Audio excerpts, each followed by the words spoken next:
अस्सलाम वालेकुम YouTube family, कैसे हैं आप? उम्मीद है खैरियत से होंगे। आज का सीन ये है कि इसराइल ने कतर के अंदर स्ट्राइक मार दी। हाँ भाई, जहाँ पर हमास की टॉप लीडरशिप बैठकर सीज फायर डिस्कशन करने आई थी।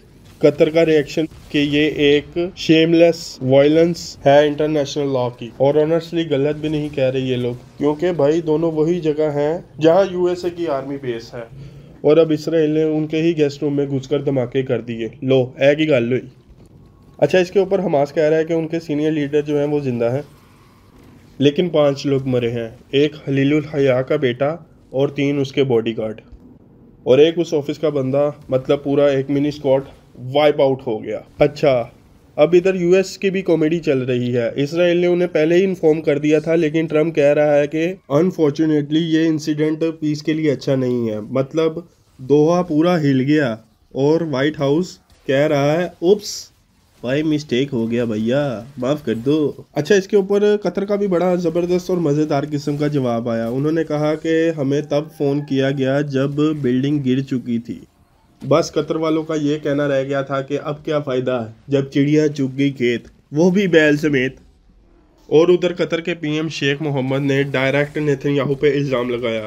कहते हैं कि ये बंदा इस रीजन को इनविजिबल तरीके से डैमेज कर रहा है, और उन्होंने बोला कि सीज फायर टॉक अब प्रैक्टिकली डेड हो चुकी। लेकिन एग्जैक्ट अल्फाजों में वो समझ ले पॉलिटिकली ट्विस्ट छोड़ गए हैं। उनका कहना है कि हम मीटिंग करते हैं, अब इसको कल देखेंगे क्या होता है।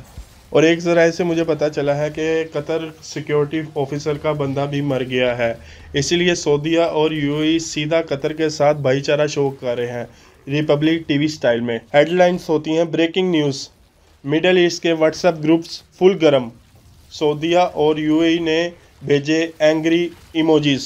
नेतन्याहू ने स्ट्राइक्स ओपनली क्लेम भी कर ली। बोला हाँ जी, इसराइल ने ही की है और हम जिम्मेदार हैं। मतलब बंदा कोर्ट से बचने के लिए एयर स्ट्राइक तक चला गया। हमास भी कह रहा है कि नेतन्याहू अब अमन नहीं चाहता, और सच कहूँ तो वहाँ की जो होस्टेज फैमिलीज हैं वो भी यही कह रही हैं कि हमें अपने प्यारों को वापस लाना बहुत ही मुश्किल लग रहा है। अच्छा, अब सीन को समझते हैं। 23 महीने गुजर गए हैं गजा में वॉर चलते हुए। इसराइल आइसोलेशन इंटरनेशनल लेवल पर बढ़ा रहा है। इवन के वेस्ट भी कह रहा है भाई बस कर दो, थोड़ा इंसानियत के तरीके से हैंडल कर लो इस चीज को। लेकिन नेतन्याहू का अभी भी फोकस गजा सिटी कैप्चर करना और अपना ट्रायल पोस्टपोन करवाना है। तो दोस्तों, इस वक्त दोहा स्ट्राइक का मतलब है cease fire, rest in peace.